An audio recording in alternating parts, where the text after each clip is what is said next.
give a try to a new recipe. I've never tried it before, but I saw one that had to do with a cinnamon sugar Pop-Tart. So I thought, why not try it? So I thought, let's try and see how a taping goes of that with you all. So here I am, and I have my 2 sticks of margarine. It says that it has to be unsalted and cold and cubed. Okay, this is not unsalted, but what I do when you don't have unsalted, I just leave the salt out. I don't know that you see any difference, but that's how I deal with it. Anyway, so there we go. We've got our margarine in, and then we're gonna get our flour and some sugar and some baking powder. Y'all, do any of y'all have these fruit gnats? I'm about ready to lose my fruit flies, gnats, whatever you want to call them. I'm about to lose my mind. Next, we're going to put 2.5 cups of flour in here, y'all. 1 tablespoon, I'm sorry, of regular granulated sugar. Then we're doing 1/2 teaspoon of baking powder. Now, we're going to chop into this with your mixer or whatnot, or you can do it by hand. So I think I'm going to start mine with a hand, and I kind of just mash my butter down in a lot of times to the flour mixture. And I mean, I just think that gets it going. If you want to do it all by hand, I do believe this becomes quite crumbly. And I'm doing this, and then all we do after we just do this little bit of sugar, the flour, the baking powder. I took out the salt because my butter has salt. My margarine, we don't usually use butter, we just use margarine. I know. Some know there's better choice. I don't know. That's what we just have anyway on hand right now. And you're going to add the 6 to 8 tablespoons of ice cold water. Now it says 6 to 8 tablespoons of ice cold water. So I have that here, and I'm starting with 6 because you want to just make sure this is going to make your dough actually that you're going to end up rolling for your Pop-Tart. But anyway, this is 6, and just to show you, that's pretty much 1/2 cup. So I'm just going to put 1/2 cup in. And for you that don't want to measure out 6, and just go with 1/2 cup at this moment. Let's see where we are. And you know, I didn't even get mine out. I don't have a good mixer, y'all. I have blenders and stuff that are amazing, but my mixer, I really wish I had a KitchenAid, positively, folks, but I don't. Maybe for the future. My daughter has one, and it is literally amazing. So yes, if you can afford one, I will tell you KitchenAid all the way is what I think. Now, there's probably something that's in comparison to KitchenAid, but yes, hers is amazing. So I wouldn't change much of anything. But if you can't afford one, like the blenders that I'm going to show you coming up, oh my golly, guys, we have 3 to compare. And trust me, I have not forgotten about y'all when I had told you back a while that we were going to compare some. It's just I got to find, you know, some time for my daughter to have time. And I'm telling you, with Marcel and cooking and doing all that she does with the kids, it's hard for her to have a spare moment of any time. Now, highly suggest, guys, no nails for this job. Yes, okay, because, yeah, I don't have my nails on, which is perfect. So I'm just going to get down here because it is a dough. You know, it's going to be like a dough for a pie crust. And we're just going to mix that in with my hands and see if we actually, and because it's sticky, guys, I just went with the 6 tablespoons, not the 8. And I will pin this somehow. I will do something to get the recipe down in there. But yeah, I'm not putting the extra, y'all. Matter of fact, I'm going to like flour it a little bit with some extra flour because I actually think it's a little bit too wet. So you might back off even on the 6. I don't know, maybe 5. But it acted like 6 or up to 8. So yeah, so it's kind of a little bit wet. Anyway, don't know that we should overwork that. We're gonna let that sit, guys, in our fridge for an hour so that we're able to work with it and roll out a crust like a Pop-Tart. And I think it does go into a 9 by 13 pan. So yeah, it's not the itty bitty. The other recipe I was gonna try was an 8 by 8, and that's just a little bit small, guys. You go through a lot of work and it's only 8 by 8. I don't know, we like to have stuff with our coffee, so yeah. Anywho, I'd rather have a 9 by 13. I don't know about y'all, but yeah. Anyway, so after we get it done, I divide it into halves, and then just folded it into parchment paper, and away it goes. And in the meantime, I have taken 2/3 of brown sugar, whether it be your light or dark brown sugar, doesn't matter. And then we're gonna add in a tablespoon of your flour again. Add in your flour.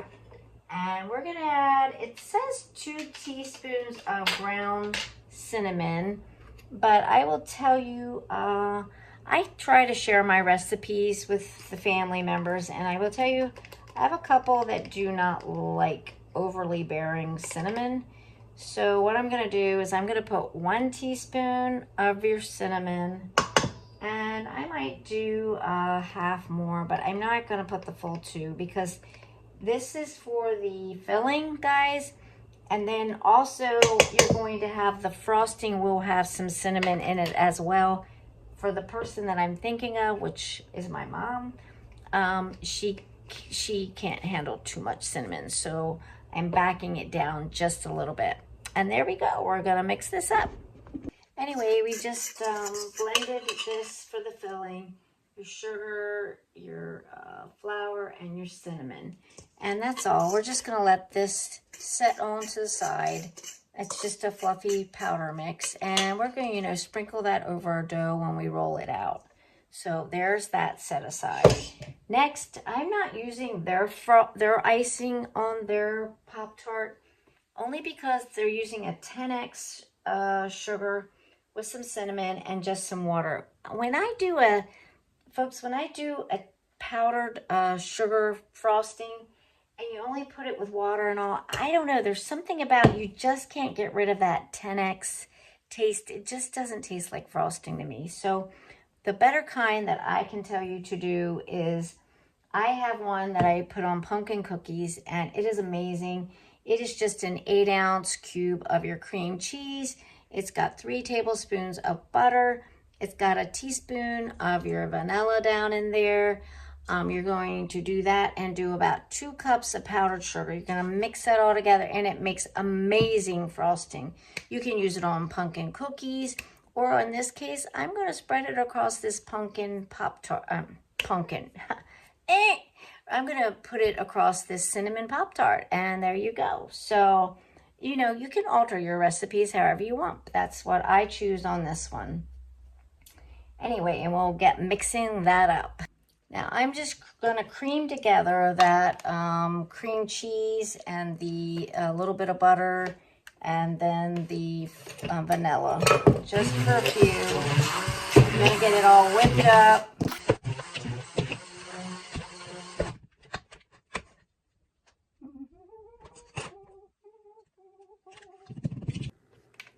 So we've creamed our cream cheese mixture together with the first cup of powdered sugar. Gonna go ahead and add the second cup of powdered sugar, work that in, and get it blended good. Now, y'all, I have literally added probably another whole cup of 10X, as you can see. And it's still got nice, you know, texture to it, you guys. So just do it to your thickness. But for me, adding that extra cup, that makes all that much more frosting to go around for many more, you know, little recipes that I make, or little cookies or anything. So yeah, it takes it a lot further for things. So yeah, add that extra cup if you want. And as you can see, look, I mean, the first, when they do it with 2 cups, to me is super runny. But now this is much better. Plus, if you're putting it on something hot, it's going to melt really quickly anyway and spread out so much. So, I mean, you get more for your bang for your buck, folks. Just add that extra cup. So my recipe calls for almost 3 cups versus 2 cups in this frosting that I can show you the recipe in the comments down below. Then you do 1 full large egg and you do a tablespoon of milk, and that's going to have your brush on once you get your pastry done. And we'll have the rollouts done, and we're gonna put it all together in just a few. Done. Don't look at my rollout, but we made it as rectangular as we could. I'm not about perfection. So we have this in the fridge while we rolled out the second, because you don't want this not to be able to move it, and it'll be too thin and you'll lose it. So here we go. And now we're gonna put the rest of the sprinkles. Spread your mixture, and there you go. We're gonna go get the top layer. Brought in the other rectangle, and we're going to try to get it off and lay it onto this piece.